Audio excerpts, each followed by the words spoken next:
بسم اللہ الرحمن الرحیم. ناظرین، آج کا پانچواں اور آخری ویلاگ، پیج 172، سیرت النبی جلد سوم. اردو زبان میں سرور عالم صلی اللہ علیہ وسلم کی سیرت پر جامع ترین کتاب سیرت النبی صلی اللہ علیہ وآلہ وسلم. رائٹر ہیں اس کتاب کے علامہ شبلی نعمانی رحمۃ اللہ علیہ، علامہ سید سلیمان ندوی رحمۃ اللہ علیہ. جلد سوم. بسم اللہ الرحمن الرحیم.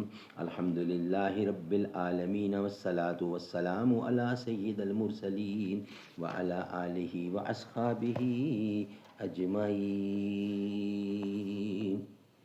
نہ یہ خدمت، نہ یہ عزت، نہ یہ رفت اچھی، اس گھڑی بھر کے چمکنے سے تو ظلمت اچھی.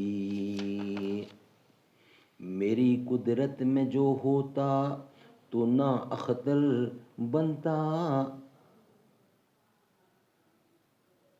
قہر دریا میں چمکتا ہوا گوہر بنتا. وہاں بھی موجوں کی کشاکش سے جو دل گھبراتا، چھوڑ کر بحر کہیں زیب گلو ہو جاتا. ہے چمکنے میں مزہ حسن کا زیور بن کر، زینت تاج سربانو ایک کیسر بن کر. ایک پتھر کے جو ٹکڑے کا نصیبہ جاگا، خاتم دست سلاما کا نگیں بن کے رہا. ایسی چیزوں کا مگر دہر میں ہے کام شکست، ہے گہر ہائے گرا نما یہ کہ انجام شکست.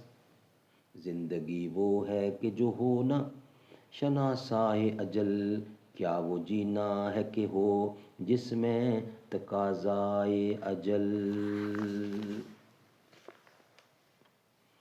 حضرت صلی اللہ علیہ وسلم مکہ سے مایوس ہو کر طائف تشریف لے گئے، لیکن وہاں بھی کوئی حق کا سننے والا نہ تھا. بازار اور راستے میں شریروں نے آپ کو پتھر مارے، یہاں تک کہ قدم مبارک خود آلود ہو گئے. آپ مکہ واپس آ رہے تھے کہ فرشتہ جبال نے آپ کو ندا دی کہ اگر اجازت ہو پہاڑوں سے ان کو چکنا چور کر دیا جائے. رحمت عالم اب بھی مایوس نہ ہوئے اور بارگاہ الہی میں عرض کی کہ ابھی وہ معجزہ ہلاکت ظاہر نہ ہو، شاید کہ ان کی نسل سے کوئی توحید کا پرستار پیدا ہو. صحیح بخاری اور مسلم ہے کہ حضرت عائشہ صدیقہ رضی اللہ عنہا نے آپ سے دریافت کیا کہ یا رسول اللہ، احد کے علاوہ آپ پر سب سے سخت دن کون تھا؟ آپ نے فرمایا وہ دن جب میں نے وظائف یعنی طائف کے سردار عبدیہ لیل کے سامنے اپنے کو پیش کیا اور اس نے انکار کیا. میں مغموم واپس آ رہا تھا کہ فرشتہ جبال نظر آیا، اور اس کے بعد آپ نے کفار کی ہلاکت کے لیے فرشتہ جبال کی اجازت طلبی اور اپنا جواب بیان کیا. حضرت صلی اللہ علیہ وسلم اس دن کو ایام مصاب کی تاریخ میں سب سے زیادہ سخت فرماتے ہیں. بظاہر ایسا سمجھا جاتا ہے کہ آپ نے طائف کی تکلیف کو سخت ترین دن فرمایا، لیکن واقعہ یہ نہیں ہے. اس سے بھی زیادہ تکلیف اور مصیبت کی گھڑی آپ پر آتی ہے، بلکہ اس لحاظ سے آپ اس کو سخت ترین دن قرار دیتے تھے کہ یہ قریش کی فرصت اور مہلت کی اخیر گھڑی تھی، اور اب معجزہ ہلاکت ان کے سر پر سوار تھا، اور رحمت عالم صلی اللہ علیہ وسلم کو اس کا صدمہ تھا. تاہم قریش کو اب آخری عذاب کی اطلاع دے دی گئی، اور وہ نادان استہزاء کرتے تھے، جیسا کہ دوسری قومیں بھی اپنے اپنے پیغمبروں کے ساتھ یہی کرتی آئی ہیں. کفار قریش حضور کی خدمت میں جا کر کہتے تھے جس عذاب کی دھمکی دی جاتی ہے وہ کیوں نہیں آتا؟ اگر تم میں قدرت ہے تو وہ عذاب لو اور اپنی صداقت کی نشانی بھی دکھاؤ. اس کے بعد آیت نازل ہوئی. وہ انشاءاللہ نیکسٹ ویلاگ کل نئے ویلاگ کے ساتھ حاضر ہوں گے تو پیش کریں گے. آج کے ویلاگ نازل کمپلیٹ ہوئے.